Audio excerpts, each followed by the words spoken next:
So, Chuck, welcome. It's good to see you again. Likewise, Um, thank you. I don't really have. I used to do podcast interviews, and I'd always have like this little intro thing at the beginning, and this is the first series, first in this hopefully a ongoing series that I will like to do of these kinds of interviews and dialogues. So I don't really have a set way to start, but I guess, why don't you introduce yourself to people who may not know, may not know you or what you do. Well, I live in Colorado outside of Boulder. I make a living as an artist, as a painter. Mostly I like to paint landscape, um, but also do other subjects, still life, portrait work. And I'm out right now in Santa Barbara, California, and it's the most exquisite landscape I've ever experienced. So I, I'm in heaven, another level of it here in this beautiful place. Uh, so I've been painting for quite a few years now, probably over 50 years, and started in college. But along with my interest in the arts, I also am a musician. Uh, I've always, since I was a kid, been really curious about, what is this? What is God? I was raised a Catholic, so I was very curious about the experience that Jesus had. And I thought, well, why can't I have that experience too?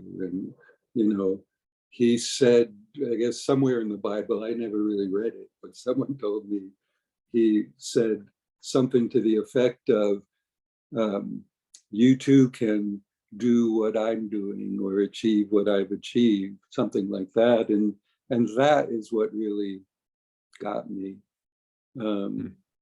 motivated to understand what's it all about. And oh man, it's such an interesting thing because you know uh, spiritual leaders like that, like, I'm thinking Jesus, and I'm also thinking the Buddha are two big names that come up again and again, and they both said something to that effect, where it's just like, you too can achieve what I've achieved. Right. And ironically, in Christianity and in Buddhism as well, there is this tendency of putting them on a pedestal or at a distance of, you know, and I'm not saying all Christians or all Buddhists think like this, but there seems to be a tendency to be like, this was a unique individual, and the Buddha's enlightenment is somehow unique and special, and Jesus's connection with the divine is unique and special. He was, and I find that, I mean, it's this distance that, um ironically, the religions themselves almost seem to um prevent people from achieving that, because of the kind of worship that dynamic that results there. I think so. I think also, in my experience, I've found, that it's all very, well, more so Christianity or Catholicism than Buddhism, but there's a real tendency to get stuck in a conceptual framework, a dogmatic process that, you develop a set of beliefs about life and Jesus or Buddha, and you live from those beliefs. And I think that's probably why it's not breeding more Christs and Buddhas. I think Alan Watts once said, like, the greatest blasphemy is to say that you're God. Yeah, yeah. And yet Which it's the truth. And yet Yeah. it's the truth. Yeah. Yeah. And he said that also, if I remember correctly, in the context of a talk he was giving on psychology, um, and saying that in psychology there's a similar kind of prejudice, or resistance to, if somebody comes into the office or is checked into the mental ward saying that they're God, you put them on sedatives and you you try and bring them back to good sense. um Good. yeah. And I you have talked a that. little bit about your experience. Yeah, if you could say a bit about your experience with that. Well, so in college, I had quite a, you know, opening in consciousness or in awareness, um, and was experiencing myself as this, my idea of what God was, or the divine.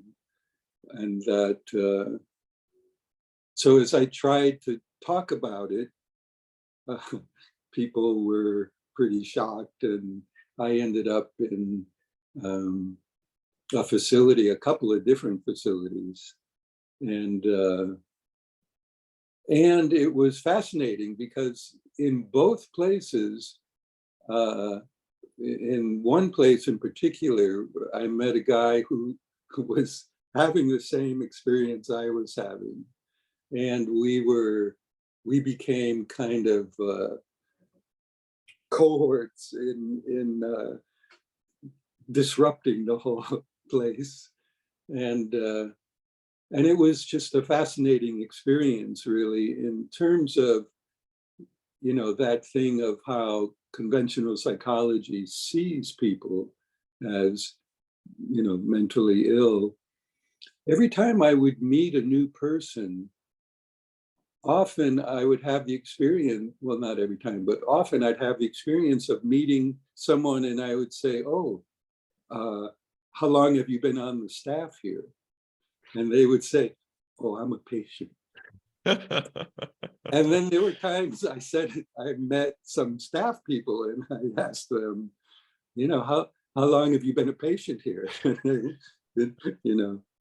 Look at me funny. So I think, yeah, it's indicative of the whole kind of mindset around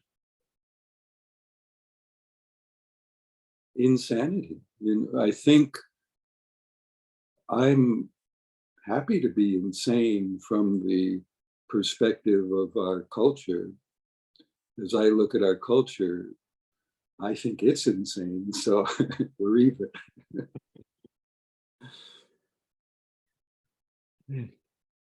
Yeah, a friend of mine was reading Foucault lately, and I haven't read much Foucault, but he talks about the way in which mental illness is kind of weaponized, um, and I feel you know as though in my own understanding of the psyche, I work a lot with internal family systems and parts Mhm, work, and there's this idea that we have certain protector parts mhm, that try to manage our lives and manage the world around us to prevent harm, is really what they're trying to do. Um, and something that Richard Schwartz, who is the founder, of IFS, talks about is the way in which systems imitate each other on different levels. mhm, And so he says, what is true on an individual psyche, for an individual person, is also often true in their family, in their neighborhood, in their culture. And you know looking at the way in which we, as a society, try to manage and control what is sane and what is insane, like what is within the bounds um of kind of yeah, consciousness that is acceptable. it, mhm, it's it's something, I can't help but see this well-meaning instinct to try and protect, you know others, and also the people that are suffering, but it coming from a place of um a blindness of not really understanding what is going on. Mhm. And so sticking in people who are, you know, who are having these awakening experiences into a framework of disorder, um, and even I'm not even really sure about those people who have disorders, like how much is that really a disorder, and how much is that a rational response to a crazy circumstance that person finds Mhm. themselves in. Mhm. Yeah, these are complex issues and questions. I think I get how traditional psychology might not be able to grasp the awakened state because it's not a mental state. And, it's not imaginable even. You can't think your way into it. You can't um, get there with the mind. And so to, psychology seems mostly about working with the mind. It makes sense to me that it's in general not even a recognized state or having value. Yeah, And it's like and then there's probably the idea that you can expand consciousness or have a deep awakening to this beingness. And um, I lost the thread of that. I don't know what we can let that go. yeah. Yeah, Yeah. what it seems like to me when I look at psychology is like the mind trying to repair the mind working with Mhm, mind. mhm, And I don't my mother's a psychologist, and I've studied a lot of it, and I find it, my perspective on it is I find it useful in kind of horizontal integration is what I've heard it called, like mm, creating healing the parts of our ego or of our psyche that are carrying burdens and wounds from earlier in life. mhm, So it's ego wholeness is how I perceive it. mhm, And spirituality and what we're talking about in terms of awakened states is ego transcendence, mm, where you're not so much rejecting the ego, but you're accepting it and going beyond, mhm, and recognizing that really there is no bound mm, to the self. And I've in my work I try and help people to have that wholeness first, so that the ego feels secure enough to let go and then mhm. move beyond. Yeah, I think that's really well said and absolutely true. It's not like we can ignore the structures of our egos and be awakened or stay in the awakened state. I think it's really an issue of identity.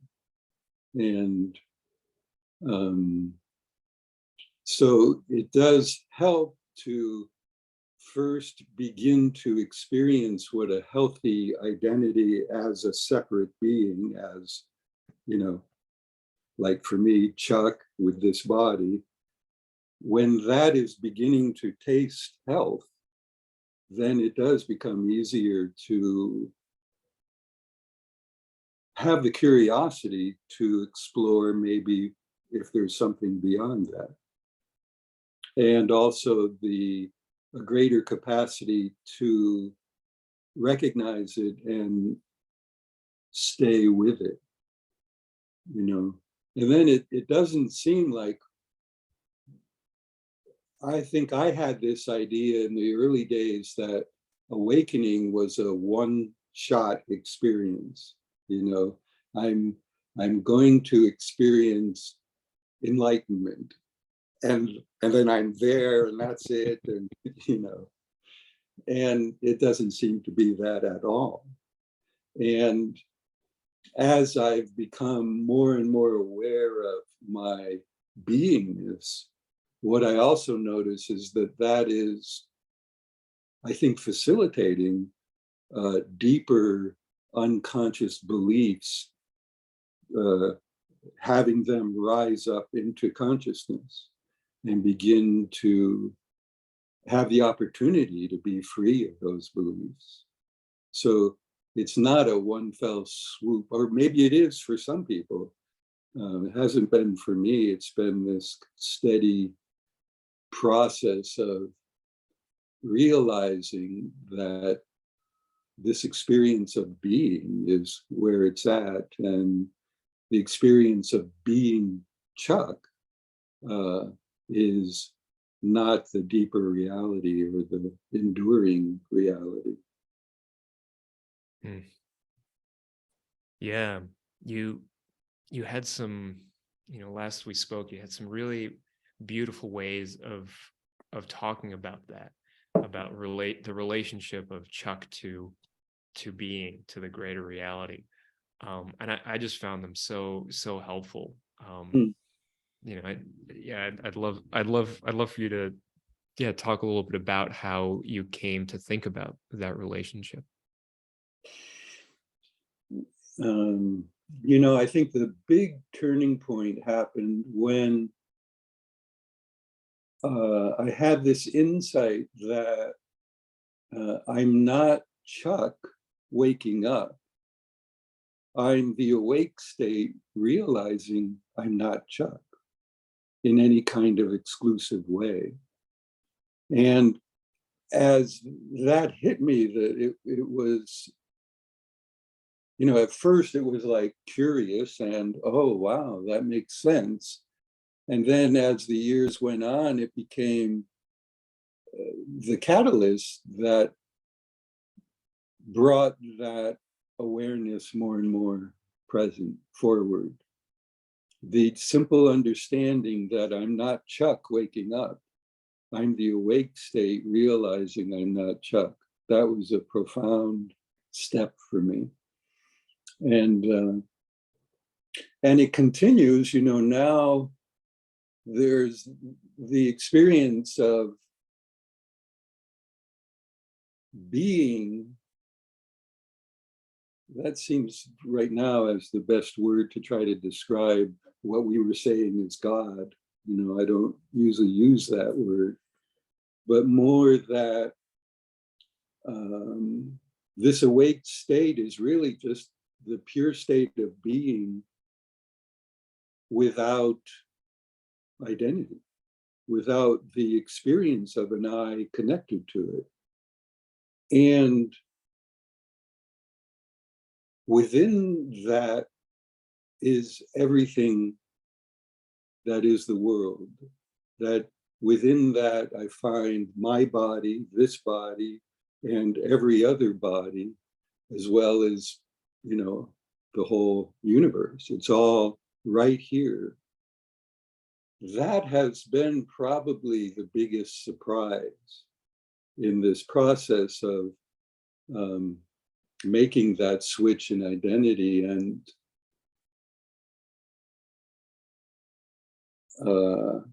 the immediacy of this is, it's so easy for the mind to hold this away from ourselves, that the idea that I can be like Jesus or I can be like Buddha, but that's like way down the road. It's something far away. And that insight brought it to a place of immediacy. Oh, I don't have to attain this. I just have to sort of sort through everything to recognize where it sits. And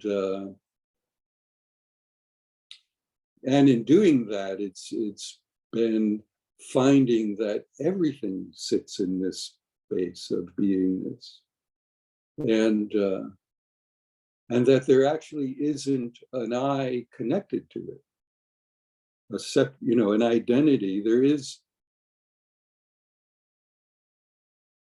like there does seem to be the I that is this beingness, but it's not the experience of the beingness. It arises somehow after that. And that I is the wholeness, is encompassing everything. So I think that's where, that statement, I am God, arises from.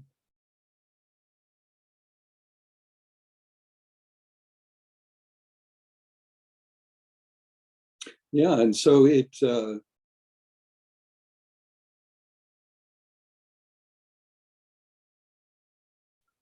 continues. It is clearly not an end state, this beingness. It seems to open more and more.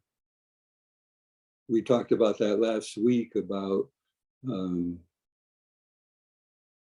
God, I forgot. I had his name since we talked, and I lost it again. Making that statement as first there's the awakening, and then there's that process of sifting through all the unconsciousness, or having all that unconsciousness, the fears, the self-judgments, the feelings of inadequacy, the beliefs in inadequacy, and all of those things continue to rise up and be released, which then he described it as this, think of the body as having holes in it, and light comes through the holes. And as we continue that process of, raising through the fears and insecurities, the holes get bigger and bigger. The human consciousness becomes, this is what seems to be happening, is that the human consciousness is actually becoming the awake state. As it clears out the conceptual base, all the ideas that create our fears and insecurities, as we free ourselves from them, it actually seems like the mind starts to disappear. It's like I noticed that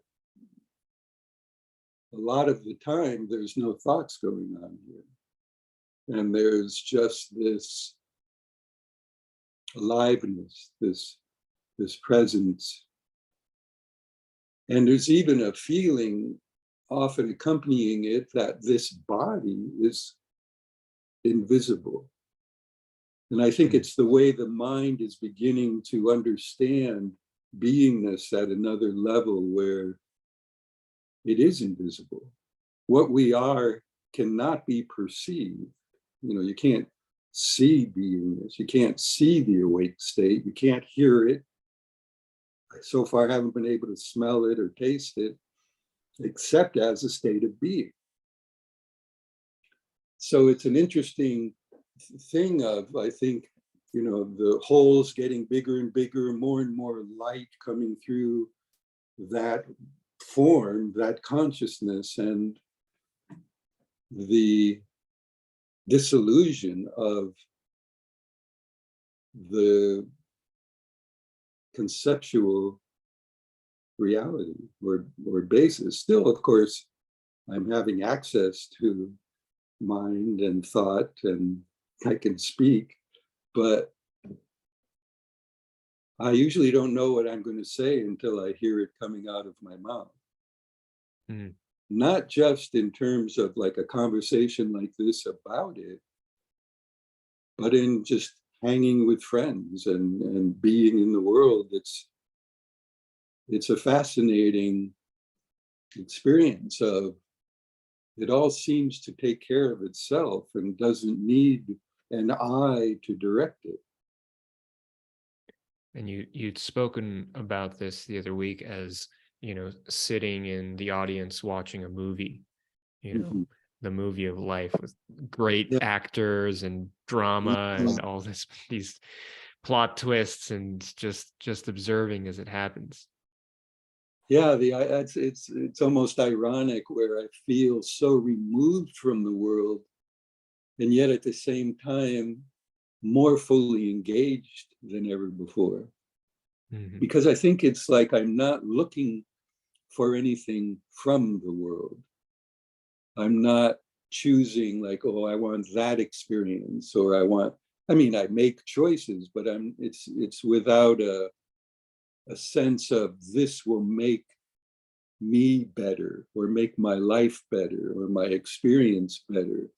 And so then I find there's a greater ability to be with what is Mm. and to find in what is the richness that it offers. Yeah, that's beautiful, and such a in such direct contrast to what so much of our society is based on in terms of Mm-hmm. doing, becoming, achieving, you know, and this is very much it's and that's the thing. I think a lot of people have this fear or this idea, and I did as well, that if you are detached from everything in this way, then you wouldn't do anything. Like, Mm-hmm. what would be the motivation? How would you get around in the world and take care of yourself? Um, but as you describe it, it's quite, you know, the reality is like you just don't have to worry about it. It will take care of itself. Mm-hmm. Yeah. And it's just the height of irony that, so much of our um so much of what we try to do with good intentions in the world to fix the world is oftentimes the very things that get us more entangled Mm-hmm. in the problems we already have. Mm-hmm. Uh, you're familiar, we talked about, I think, Nisargadatta. You're familiar with Nisargadatta? Remind me. Um, well, he was an Indian teacher. He died in the 50s, I think, the late 50s. And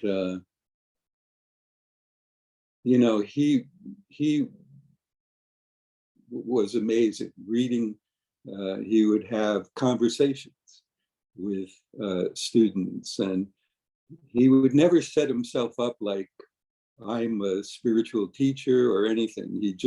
He said people come to me, and so I talk, and and but he had no kind of identity with it, at least that it was at all apparent. And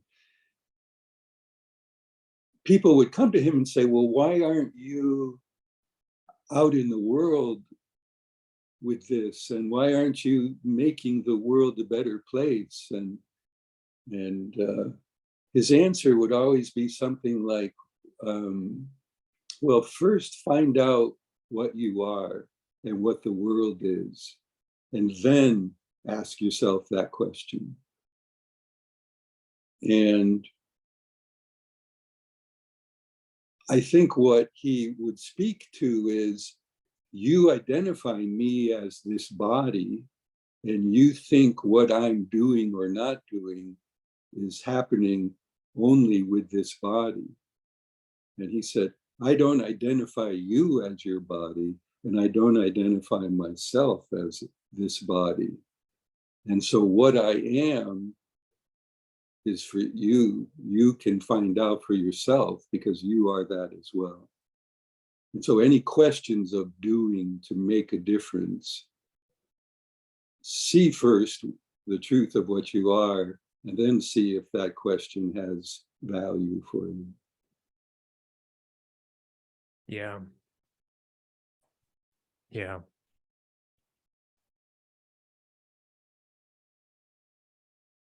There's, because you look around at the world, and from a perspective of really being awake to the reality of being, you look around and it's like, oh, it's already perfect. Like there's this perfection that reigns throughout the universe in all directions. Yeah. Yeah. And it may not look perfect from a mental perspective. If we look at just what's happening in this country, in the political arena, that doesn't seem very perfect at all. And yet, it's a, I think for myself, a simple way to understand it is everything is the divine. Everything is this beingness. So how can there be something wrong? And, the mind tends to look at the beautiful experiences as perfect, when two people are really connected and loving, and, that's perfect. But perfection in reality has no good or bad attached to it. It is that just what is. What is perfect, whatever it looks like. Even like, that Rumi poem, The Guest House? Mm-hmm. So, even as what's happening is ruining our lives, just, tearing it apart, still there's perfection because it is the divine at work.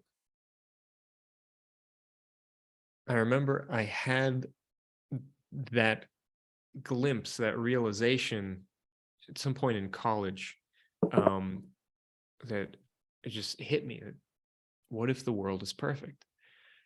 And it was just such this moment. I remember exactly where I was, exactly what I was doing, and it was just such a startling moment of clarity. And then immediately after that, I was like, okay, but how do I logically make sense of that? What about this? What about that? And my mind just, you know, started revving again, right? And my mind could never. I tried to justify it, tried to write about it, and I never could really express it in a justifiable way. And but that's the thing. It's not about right and wrong. It's not about what we would like the world to be like. No, the world just is.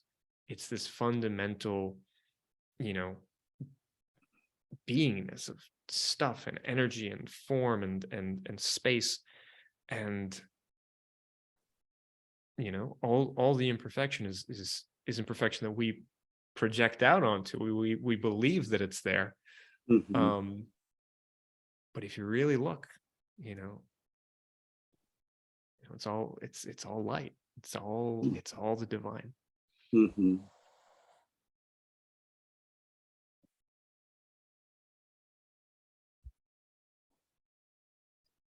Yeah. I find, you mentioned earlier that it's not a one and done. It's not like you achieve this opening and awakened experience and suddenly you're good for the rest of your life. And I very much have found that to be true in my experience, where it's been 6 or 7 months, since I really had that first awakening, and I've had to do a good deal of healing, and I keep on, to this day, finding things that are like, oh, that needs to be let go of as well.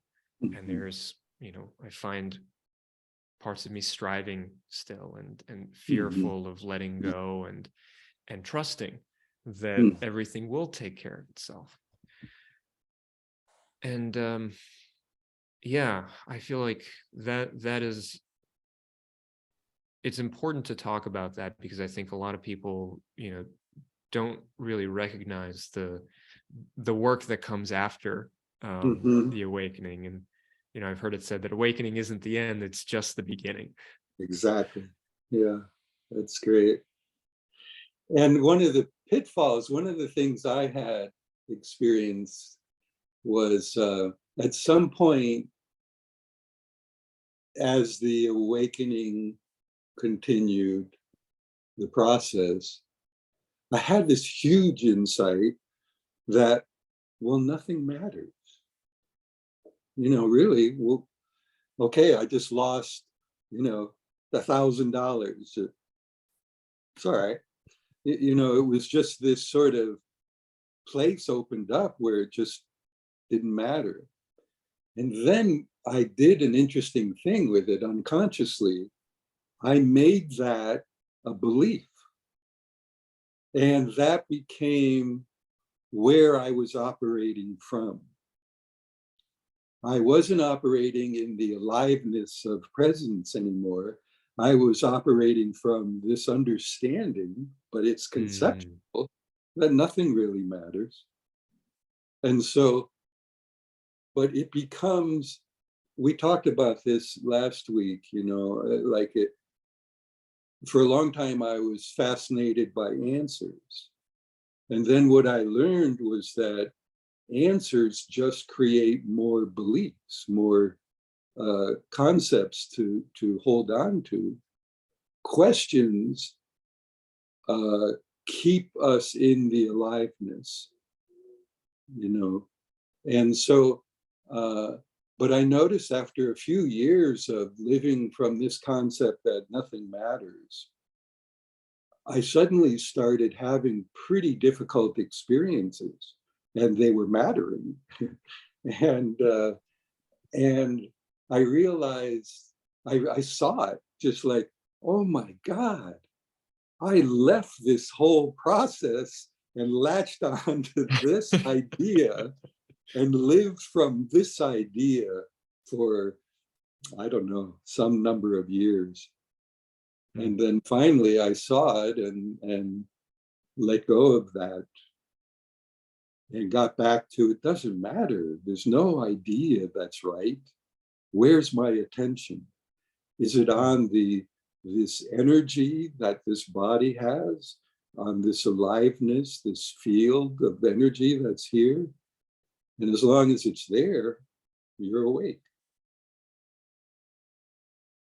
Oh man, that is such an important, story and dynamic that you just described. I was speaking with this consciousness teacher, Saeed Khan, um, and he described, that there are traps along the path. There are traps before awakening, there are traps after awakening. Absolutely. And I feel like you just described one really, really succinctly there. It seems that as we go deeper into the awakening, the mind gets more and more subtle, more and more powerful in its ways of trapping our attention. And so that, yeah, it's almost more work to begin to recognize these subtle ways that a concept takes over, and how quickly an idea can take hold. So yeah, it's just the beginning, awakening. Uh, and it's funny, but I imagine if somebody was listening to this and they feel like they haven't awakened, they're like, oh boy, what an overwhelming thing just to think about that. But at the same time, it's like, I've, at least in looking back at my life, there were moments that I can look back on and point to. It's like, no, I had that clarity, whether it was for a moment or like for a day or a couple days. Mm-hmm. I just didn't recognize it for what it was, and I didn't realize what I was experiencing. I just knew that it felt great, and I was like, great, I feel on top of the world. I must, whatever I'm doing, I want to keep doing it. And inevitably, because I really didn't know what was going on, mind would take over and I'd fall back into stuckness. And so I guess, like, and I think Eckhart Tolle talks about, like, when we do like extreme sports, or when we're in a crisis situation, like, thought disappears. It's just you're totally present, and if you are for a moment not present, then you might die. And we usually don't think of that as kind of as the same state, but it, in a way, it is. It's total presence with what is.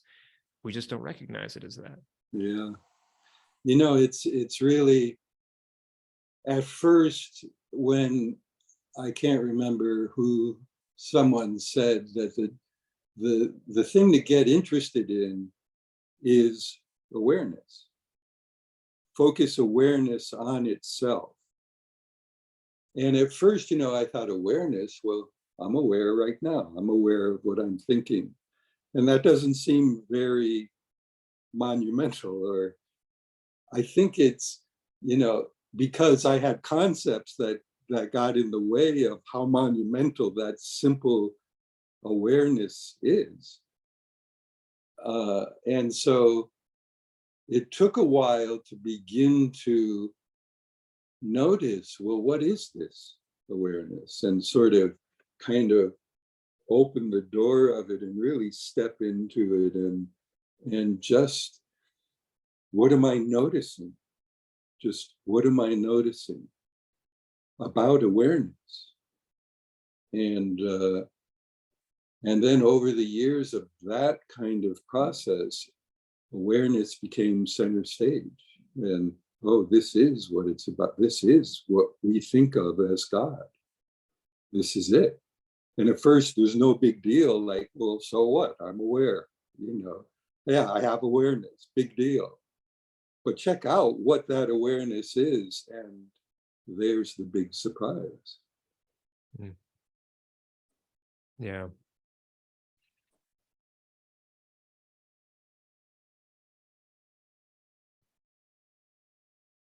That comes back to the immediacy. It's like the mind wants to hold all of this as far away, something maybe one day I will be awakened. But we're all already awake. That's all there is the awake state, period. And when we focus that awake state on the mind, it becomes filled with all these concepts that then are more fascinating and occupying pretty much all of our attention. So, but there's nothing to attain. It's already here. It's already what we are. Yeah. And I noticed myself, I was speaking with a good friend of mine the other day. He was asking me about, my experience, and trying to understand it, and hear more about it. And I had this nervousness about really talking about it openly, because I didn't want to create a kind of hierarchy between us. Mm-hmm. But I noticed, and he pointed it out. It's like, I wish you would just say it, just be straight with me about what you actually think and feel, and I realized, oh yeah, I'm getting stuck in this, not wanting to hurt someone's feelings, or not wanting to create these hierarchies, when in reality there isn't a hierarchy. It's he is just as awake as I am. But it's we're just in different, I guess, levels of dream, different levels of I don't even really know how to talk about it. I still don't, I guess. I think I tend to think about it as there's consciousness and there's beingness. And consciousness is more of a mental state. And beingness is about that awareness, about this. And so in awareness, there is not my awareness and your awareness. There's just awareness. Mm. There's just beingness. So there's no separation in that. It's not your beingness and my beingness. There's just this place of beingness. And so it's a level playing field because there's only one of us here. Mm. And then there's consciousness. And consciousness does seem to have a hierarchical nature, lower states of consciousness, and raising your state of consciousness. I, for a long time, thought that as I worked to raise my consciousness, I was moving toward enlightenment. But I thought I just have to raise my consciousness enough to be enlightened. And so that was the way I thought of it. And then, at some point I realized, well, wait a minute, this place of awareness, as I started looking at that more and more, this is already here. This is not part of consciousness. This is beyond consciousness, beyond any kind of individualized state. So consciousness, I think, is a function of the separateness of the bodies. And there are levels to it, but, they really don't have anything to do with what awakening is about. Mm. Yeah, that's very interesting because Saeed Khan spoke about something similar, and I guess I'm trying to understand what that means. Different levels of consciousness, the oneness of being. I that's something you feel, right? Something that is felt and sensed. I mean, could you talk about different levels of consciousness and what, trying to understand better what that is? Well, what I experienced back in college when that first big awakening happened, what came with it was I had certain, what maybe in the East they refer to as cities. There's, as we raise consciousness, there's certain abilities that can manifest in these higher states of consciousness. Things like walking on water, things like Milarepa was reportedly able to fly. So I started having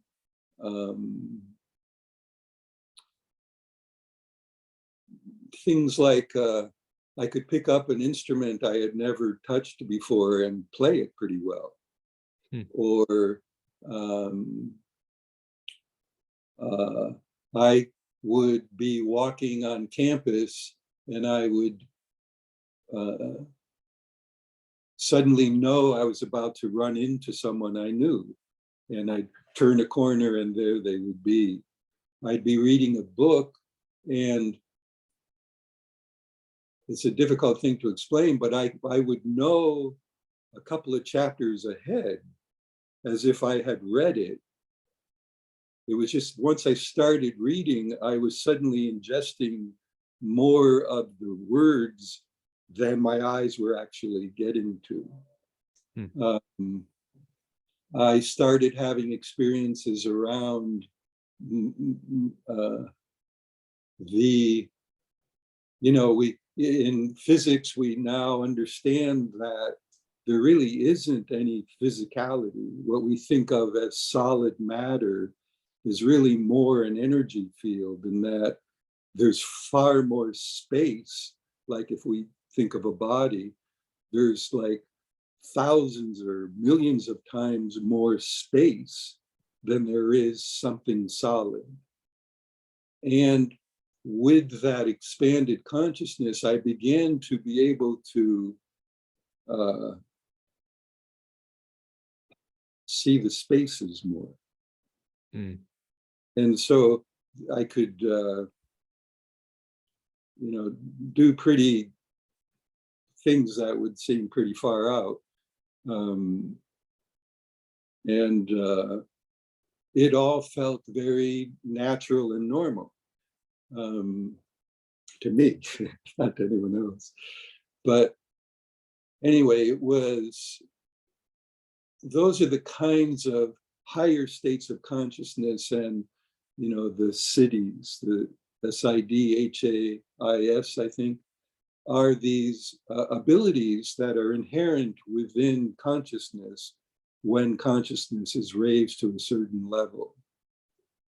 So things like, whatever you can imagine is possible. And then, there's clearly that, hierarchy in terms of what's possible within higher states of consciousness. But then I started realizing, well, but so what? What's this got to do with anything? This isn't about awakening. It just suddenly I've had this same thing of I've veered off course. Mm. It was just so amazing. It just was fascinating to stay with it. But then it was just like, well, it's just like I've switched channels and there's this better movie on, and that's taken more of my attention, but it's not any more real than the movie I was watching before in terms of this beingness. Yeah. So that's where I began to really recognize the difference between consciousness and beingness. I think that the real awakened place, the beingness, there's no change in that. There's no hierarchy to that. It's the sum total of all of what is already. But there is the deepening of the recognition of it that continues over time. And I find that to be very distinct from consciousness.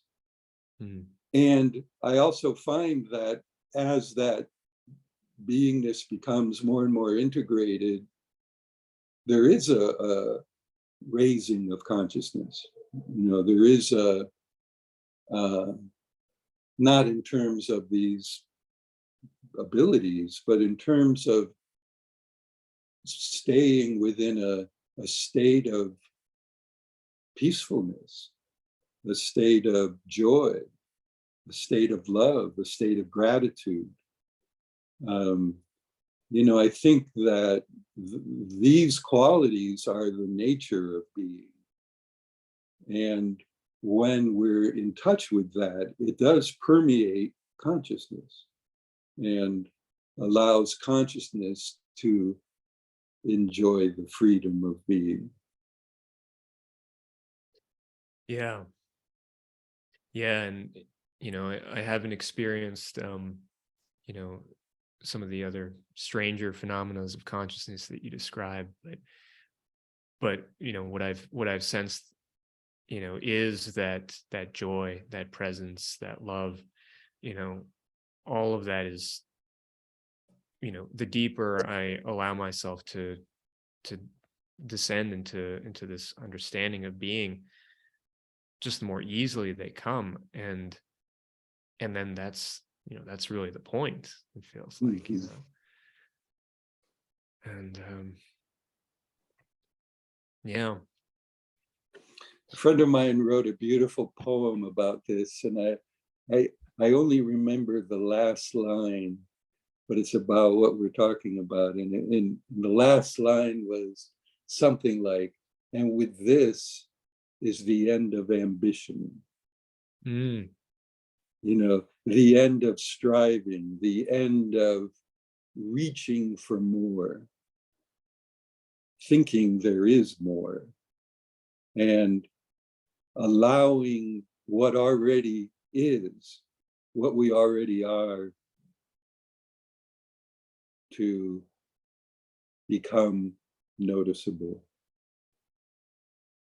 That these states, these feelings of love, the sense of ease, of joy, of beauty. Yeah. Here's to So the end of we're all, ambition. the mind is looking for all of this, thinking it's in the world, right?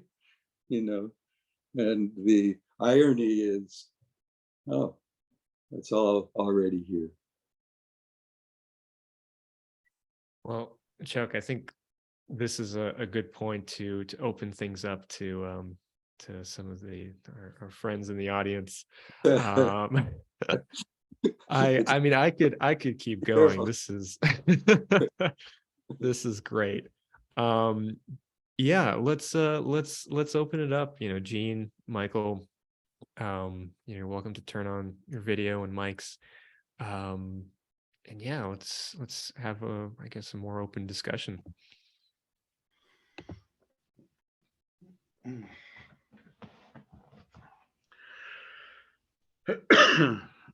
Excuse me. Yeah. So thoughts, ideas, what you guys, how you feeling? How you thinking? Oh, a lot to process. It's always cool hearing other people's experiences. Yeah. I mean, I know you spoke about your experience with this gene, and it's funny. I don't know if I'm awake. I don't know if I'm enlightened or any of that stuff. I just know that I'm aware of the fact that I used to be I'm aware of how unawake I used to be. So that's my only like measuring stick right now. I don't feel qualified to say whether I'm anything. I just know that I've very much experienced the fact that when I look back on my life, I go, oh, I was so unawake. That's the best I can do. Maybe that's, I don't know. That's the best I can do. Relate to that quite well. Like, it's just, I look back. I was just thinking about how I was in relationships in my earlier years, and, and realizing, my God, I was an asshole. Yeah, there we go. That's I'm with you there. I hear you. And so it's, wow. Which actually creates for some cringy moments when you like look back on your life and you're like, oh my God, I thought I had it all together and I did some dumbass shit. Not only, like you said, with relationships or just in general. So like I said, I have no idea if I'm in any remote way awake right now. I just know that I was so unawake before. So there's something there measuring, saying. Yeah, that's the only measuring stick I can give you right now. That's great. Which is funny too, because like if I think like in the past, if people said, "Oh, what do you think of Gene?" They'd be like, "Oh yeah, he's a pretty pretty awake, okay guy." And then I look back on it like, no, you guys were wrong. Yeah. Michael and I have been having this kind of story or joke, really, about thinking the thought of, everything I thought might be wrong. Yeah.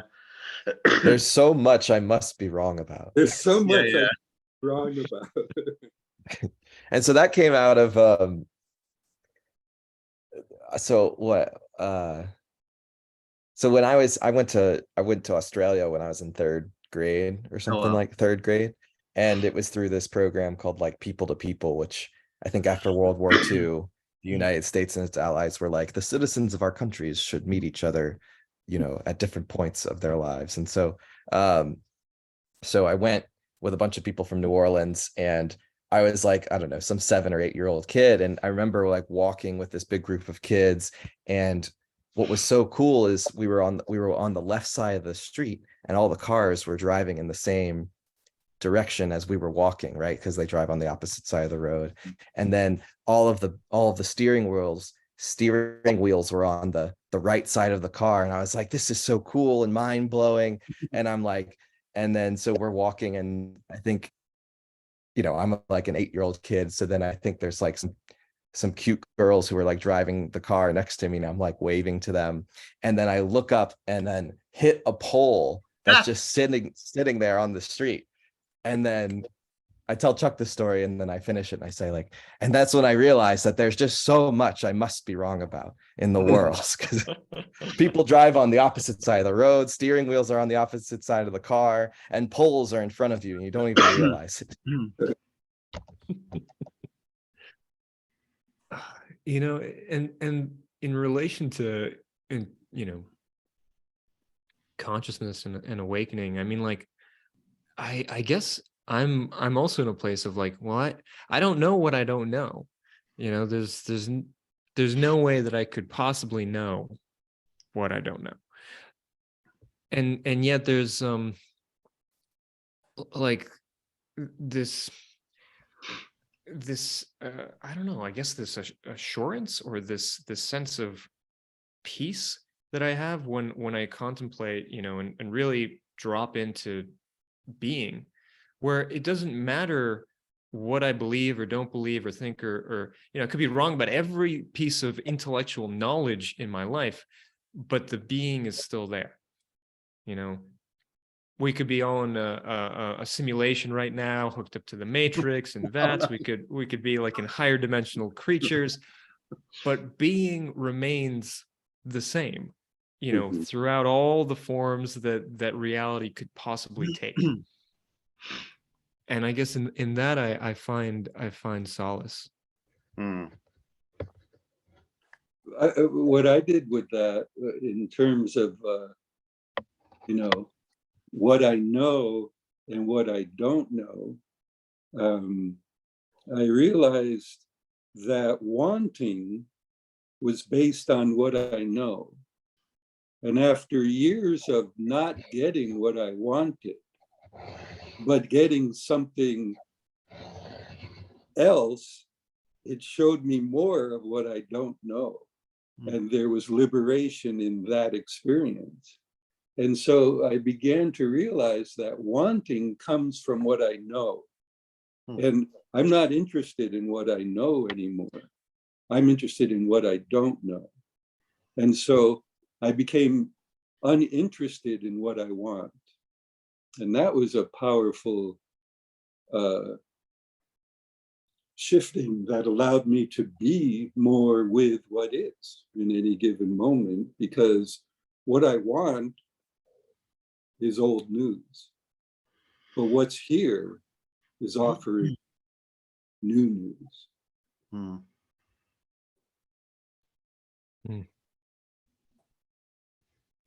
Yeah. There's a question that's like, that I've thought about a lot in my life. It's like, how do I know that I know? And that question is what, like, I used to be super like hyper intellectual in how I like pursued truth and understanding, and this question of how do I know that I know is like what kept me up at night about that. It's like, well, I think that I know, but I'm probably wrong. And so then the mind starts going, trying to figure out all the ways, well, what am I missing? What am I not seeing? And trying to get to this point of knowledge. And so I think at some point I had this definition of knowledge, and it was like, well, I know that I know when I can speak like extemporaneously about something, right? If I can just speak about a topic competently, like with no prompt, like I don't have, it's not a multiple choice question, because recognizing that I've seen those words before, that doesn't really tell you that but it's like, if I can speak extemporaneously about something, then I know. But then even that, I haven't thought about this in a while, but like, there gets to some point where whether or not you know doesn't matter. And I think it has something to do with accepting the unknown unknowns, like accepting that the existence of the unknown unknown is I don't know, it's bigger and more powerful than anything than you can know, I think. Mm-hmm. Yeah.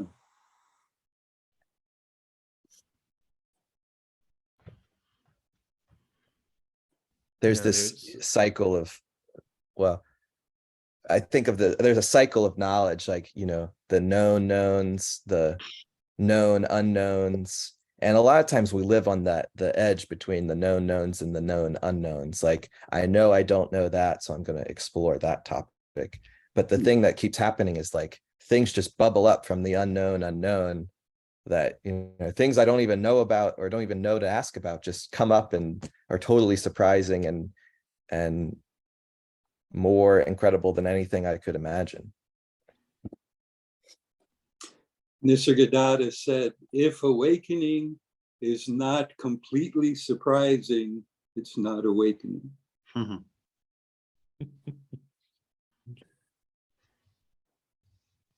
There's, I was talking with a friend of mine, and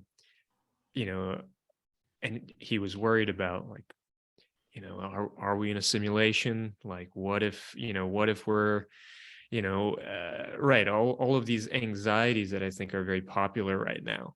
And I just said, well, so what if we are, like, we can realize the same truth of being on any level of consciousness, as long as we can't get away from it.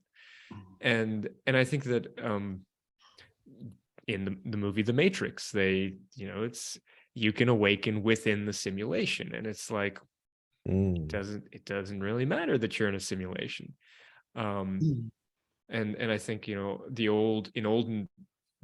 olden days, like the dream within a dream, like, are you really awake? Well, ultimately it's about waking up within the dream and looking around, and you may still be in the dream, and you maybe you can't get out, but it doesn't matter that you can't get out. Yeah, you're free of the dream, even though it still goes. It's no longer your source of well-being or your source of being, or it's just the fascinating dancing of life. Yeah.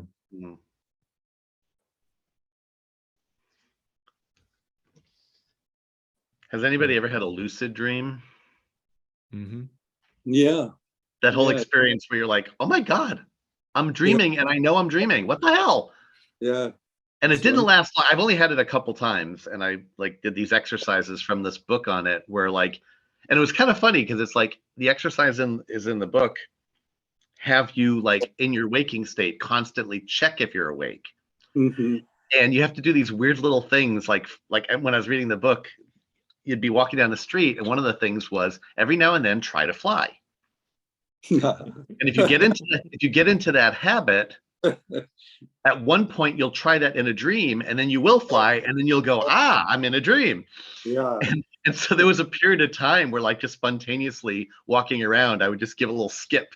I'm like, okay, I'm awake. And there's other tests that you do. But then the one time I finally did have the lucid dream, I'm like, oh, fuck, this is real. It didn't last very long because the shock of it was kind of too much. And I recognized, okay, I'm not going to be able to stay in this state for too long. So I kind of looked around going, okay, this is wild. And then I just went back to my normal sleep. Yeah, I think that's a good description. I think that's a metaphor there hidden in all of that. Yeah, exactly. Right. What is it? In samadhi, you can experience the awake state spontaneously. Oh, and then it's gone. Yeah. Then it's back. And so at first it's like a lucid dream where it happens only for an instant, And then you just get capable of sustaining it more and more. Yeah, I haven't gotten to that point yet. With it. I've only had it a few times, but and it was always just like a minute, and I'm like, okay, this isn't going to last very long, so I got to take this all in, you know. Yeah. But they've actually done. Sorry, go ahead. Oh, I had it happen. I had it happen once where I was like running away from people who were chasing me in a dream, and I get to this rooftop, and then I become lucid, and I'm like, oh wow, look, and I'm looking around, and I'm like, oh my gosh, I'm on this rooftop, I'm dreaming, and I was like, wow, if I'm dreaming, I can jump off this building and I'll be alive. And then I'm like looking off the edge of the building, and I'm like, but if I'm not dreaming, I'm dead. and then this like freaked me out too much, and I was like, okay, I'm gonna wake up. And then I just like lucidly like opened my eyes, and then like was in my bed, and I was just like, fuck, I just wasted the lucid dream. Yeah.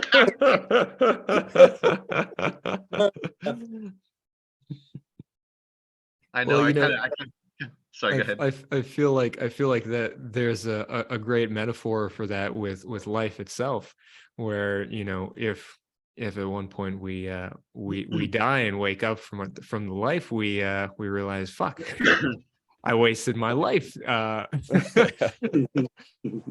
know, I could have been awake that whole time, having a great time. Yeah.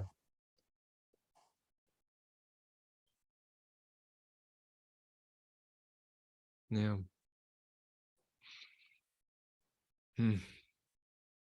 There was a, you know, an experience that I had that was very much where the world around me looked like a dream, and it was very intensely dreamlike.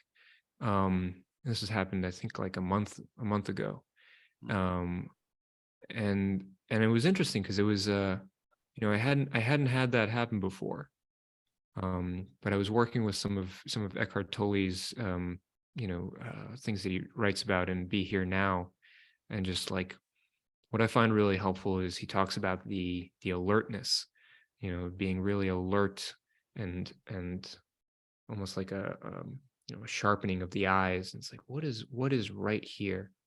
Can you find that peace in, and that intensity as well?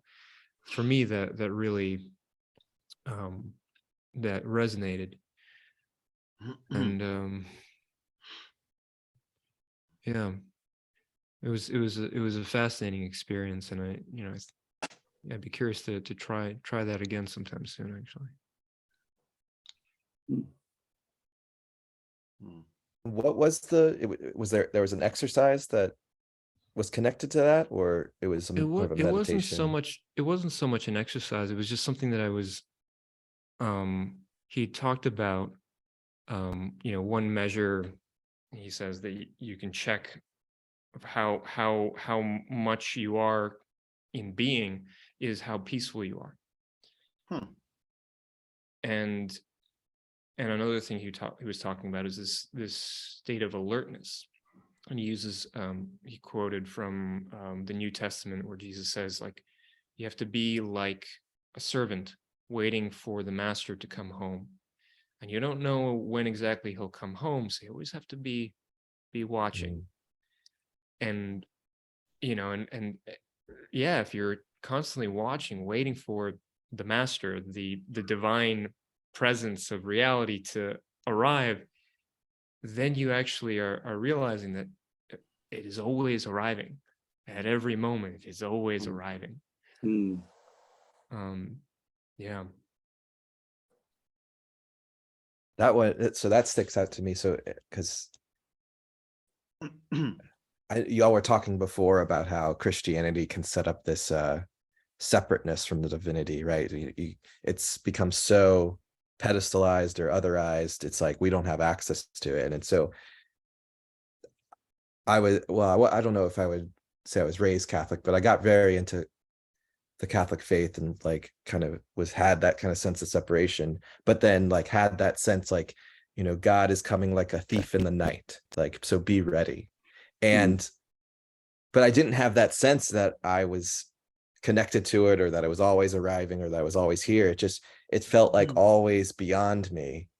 And so that had set me up for all kinds of mental anxiety, like, hey, I need to be ready and perfect before it arrives. So it's interesting to hear about that kind of to hear the verse or the phrase that you're saying, like in this different context now, because like, hey, it's, yeah, you always, be ready for God to arrive like a thief in the night, and it's already, and it's here all the time happening. Yeah.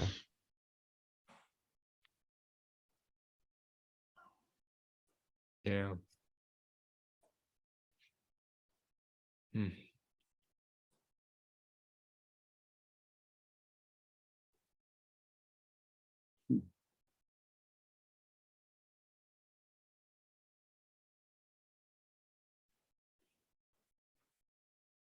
It's funny. Oh, I was just gonna say, and like, I remember when I used to do interviews, I was very much still coming from a place of mind, and when there were silences, I was like, how do I fill this up?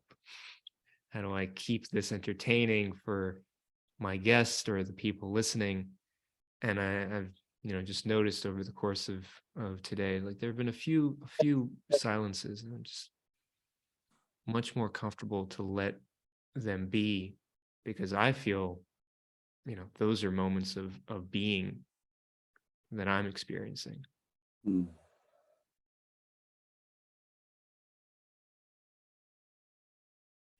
You did your interview with Syed Khan. He said something about, being is the space between thoughts. And I was like, hell yeah. I was like, That's funny, because I once heard music defined as the space between the notes. So right, yeah. That's right. Yes. And one of my favorite psychologists, and also he writes about Buddhism, spirituality, John Wellwood, talks about that exact thing of like, if you really get good at noticing where one thought ends and another begins, and then focus on that space between them, you can notice that space can get larger and larger. And if you go into it, go down into that space, like you're it's like, oh shit, this is it. It just has no bottom. Beautiful.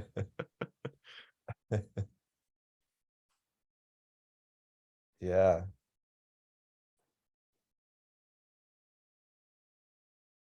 It's interesting because I think I was so focused on knowledge and knowing, and which is so focused on like the words and the thoughts.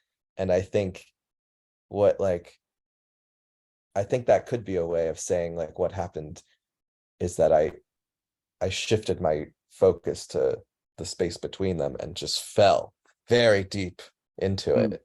And was I think that's when I first was like dissociated and disorganized, is when I fell into that space between thoughts.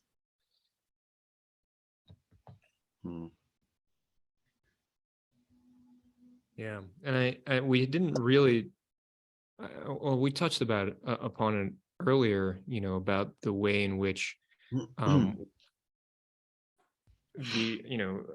experiences of awakening are identified by the psychological system as dysfunctional or psychotic, but they can also lead to real instability in the lives of people that are experiencing it, when the mind starts to try and get back in and try and is grasping for some sense of stability, some sense of structure.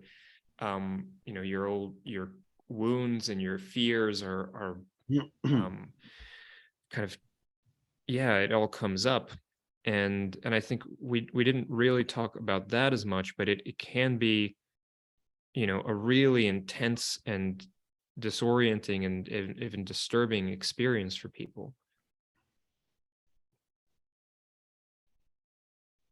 And, you know, Chuck, I know that you mentioned that kind of coming out of your initial, you know, samadhi-like experience, there was this fall into intense depression that you experienced, and Mm-hmm. I feel like that's something else that I think is important to talk about and just let people know about, that that's a real and also kind of normal thing that can happen. Well, it's such an extraordinary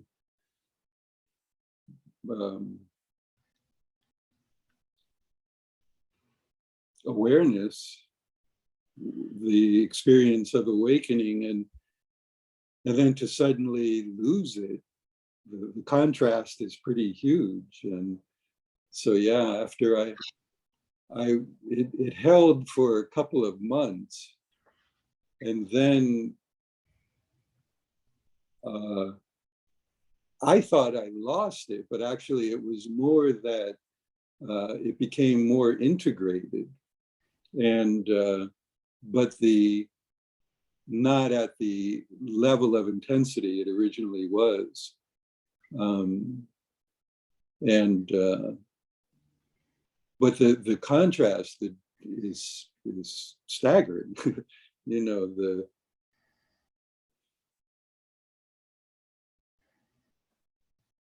being the source of everything, and then not being it. You know, it's like, oh damn, I want that back. So yeah, I was very depressed, and I mentioned even suicidal, because I had no idea. Well, how do you get back to that now? And so, yeah, I think that's quite understandable that it's less fun to be not awake after being awake. Yeah. Well, that's something that I'd love to talk more about, but we are at an hour and a half, and I do want to be respectful of y'all's time. Chuck, thank you so much for being willing to come back, talk, you know, a second time with me, and you know, creating this recording. I had a blast, and I'm so glad that Michael, Gene, you know, you both joined us, and yeah, I had a lot of fun. Yeah, thanks, guys. Thank you, Chuck. Yeah, sure. Thank you. It's been fun for sure. It's a topic I love to converse about. And thanks, Daniel. Thank you very much. Yeah, Absolutely. thank you, Dan. And Michael, for making this. Yeah, thank you guys for having the conversation. It's really fun.